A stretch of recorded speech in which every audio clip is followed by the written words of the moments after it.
he's like, I don't need a ride. I need ammunition. I love that. The fight is here. And I was like, damn.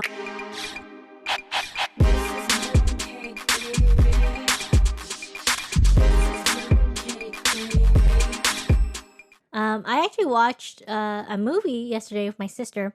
Which movie? Cyrano.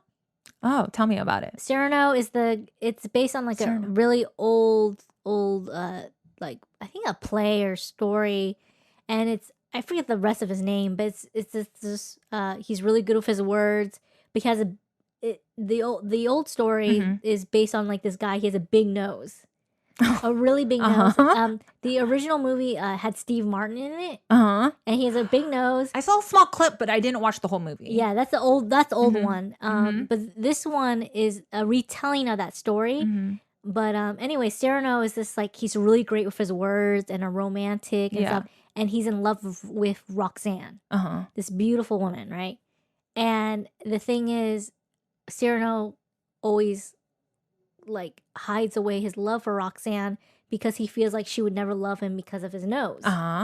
So this is that's the whole premise of it, right? But this time it's retelling this new movie Cyrano. The retelling of it is with Peter Dinklage. Yeah, Peter Dinklage as Cyrano. Oh, does he have a nose or is just his? No, just his height. I love it. So he's Cyrano. That's great. I love Cyrano. that. And so what a great adaptation. It was a musical. I didn't know it was a musical. Yeah, I had no idea it was a musical. Does he come from theater? I think he does. I think he does. And so they had interesting. It was a musical, and it was good. It was overall like it was a great movie. That guy is super talented. So as fuck. Talented and courageous as fuck. Yeah, right. So talented, and he's just like when he's on screen, like you watch and you pay attention to everything he commands. Does. Your attention. Yes. I love it. It's just like, wow, this guy's badass. He's so good. Yeah, he's such a great actor. So it was great. And me and my sister, we enjoyed it. And it was nice just being in the theater and just kind of lounging and in the lounge chairs and being in that space. And I don't know, there's something like the cinema. The cinema that's like an experience, right? The cinema. But it was really good. So it is special. I think movie theaters, there's like magic in there. It's like weird. It's just a dark room with some chairs and a screen, and it just takes you to different worlds and stuff. Yeah, and it's so great. Really wild. As an audience, you experience it to get the ups and lows together, and you laugh together, you cry together, and you feel that energy in the room. Sometimes telling people to stop snoring. I had to tell a man. I had to tap him on his shoulder. Yeah. And I was like, sir, you are snoring. Oh, gosh. And he was like, he choked it. You know how like when you go, yeah. And I was like, sir, you are snoring. And he's like, oh, I'm sorry. And then he fell asleep again. Oh, my gosh. And he started snoring again. You're like, oh, my mom does that all the time. My mom does that all the time. But like his was like, I'm okay with like small snoring. Yeah. If it's like not distracting, I don't care. Yeah. Because it's so loud in there. But this one was like audible. Like you can't pay attention to the movie. Oh, wow. It was that bad. So I had to tap him on the shoulder. But like, yes, a lot of things happen at the theater. But that sounds like a really cool movie to see. I'm gonna check that out. Yeah, it was just like a there's some things that are like a little far-fetched, or like that could have worked out a little bit better. Yeah, like it didn't really make quite sense. Some things, story, some certain parts you're like, why that didn't have to happen. Yeah. But I won't ruin it for you. But overall, it was entertaining. Yeah, I'm gonna because we love Peter Dinklage. I'm gonna check that out. Yeah, it was good. So yeah, it's just overall, I think the pandemic is still lingering, still there, but like I feel like people are trying to get back to normalcy and all that. But like, man, what's crazy at the moment, I mean, I feel like we should address it and everything, is like what's going on in the Ukraine. Yeah. And all that. Like, it's a bummer. It is such a bummer. Yeah. And it's like, but it's amazing how in a time of fear and what would be such a scary moment, like how people in Ukraine, especially the Ukrainian people and those who have helped too, but especially the Ukrainian people have rose up and just want to defend their country. Yeah, I hear they're really nice people. Oh yeah. Yeah, I don't, maybe I didn't notice if I met like a person from Ukraine, but like no, I hear really good things. There's a lot of like really great music producers that come out of like for electronic music from Ukraine, and they said like sometimes they'll like people from out of country will come to live in Ukraine to learn music. Oh wow. And they said no family, no friends, but then when they got there, it was so warm and welcoming. You know what I mean? Like he made friends right away because people were so like easy to get along with. It's just such a bummer, you know what I mean? It's like, well, yeah, man, Putin, he's kind of an asshole, you know. What can I say? You know, he's just dictatorship, but it's amazing, like all these people coming together for, like even like Switzerland, right? Known to be neutral in all war times. And they're like, this is neutral. Enough. Yeah, for 500 years they've been neutral. Yeah. Finally, they break their neutrality, and they're just like, this isn't cool. This is ridiculous. We gotta stand up for this. Stand against this kind of treatment against Ukraine. I'm like, it's a huge deal. It's historic. And then like also like, some people hate Elon Musk. Some people like Elon Musk. Oh, the satellite thing? Yeah, so cool. The fact that wasn't that so cool? The fact that the guy ahead of communication in Ukraine and everything just basically tweeted Elon Musk and said, hey, while you try to colonize Mars, this and that, like, Russia's, invading Ukraine, like, why don't you give us access to Starlink or like, access to your internet, which is it is the fastest internet available. And love the name. And the fact that Elon Musk 8 hours later is like, done. It's done. Starlink is ready to go. Like, I love it. That's so badass. He's like, what's that Marvel character? Iron Man? He's like Iron Man. He's Iron Man.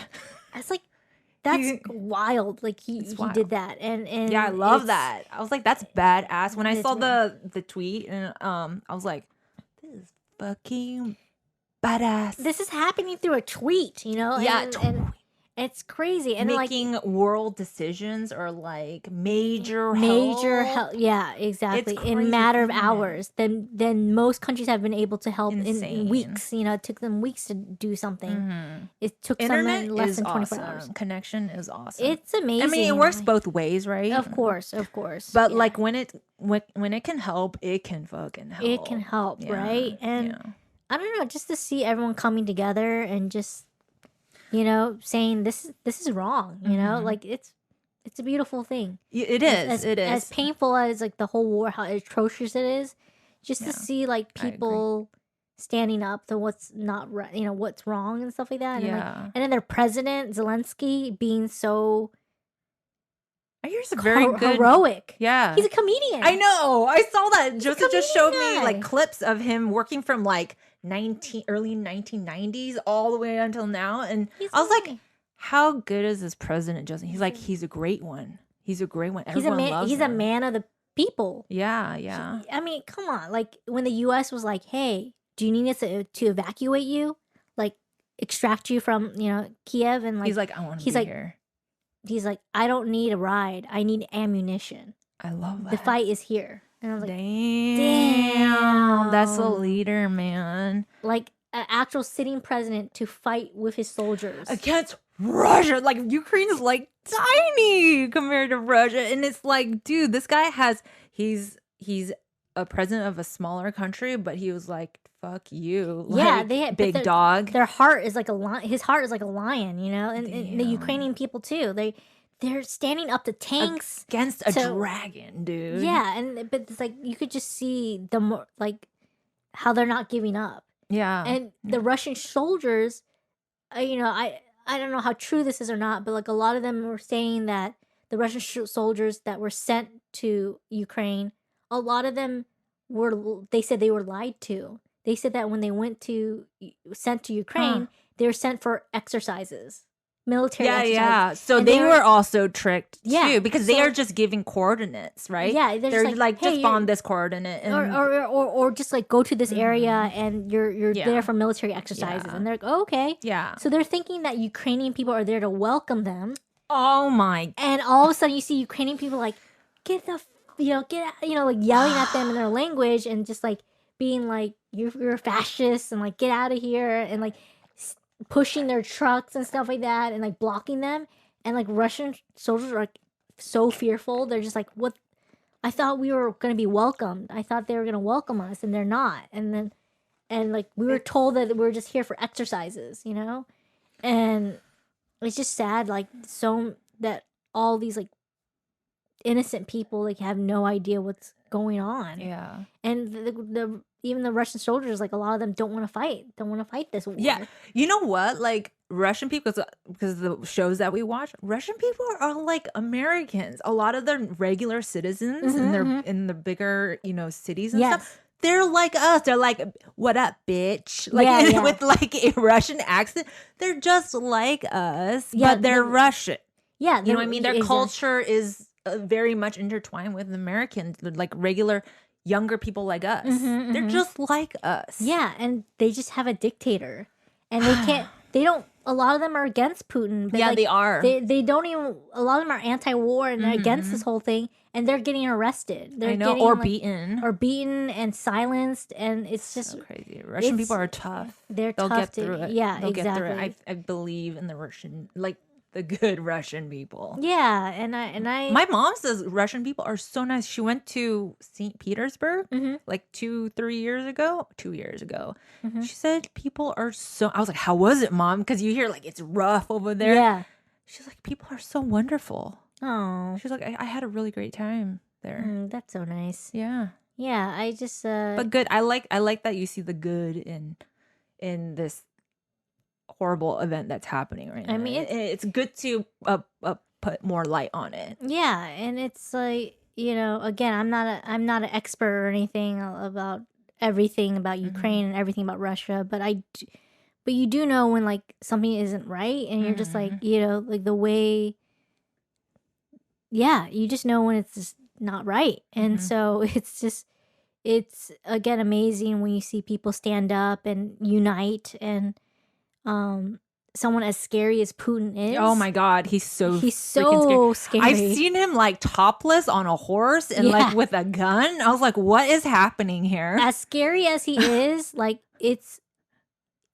I feel like the people of Ukraine and Zelensky, like their heart and their courage, it's so commendable. Yeah, it's so commendable because like I have no idea what I would do. I'll be shivering, peeing, pooing in my pants in that closet. Like, like that's what I would be doing. And I would live in a huge country, with crazy military. You know what I mean? Like I really do. I agree with you. Like I am very, I'm just like impressed. Yeah, I'm just like I feel like I should be more courageous because they are. I mean, you're seeing doing it, like even like older women like holding up.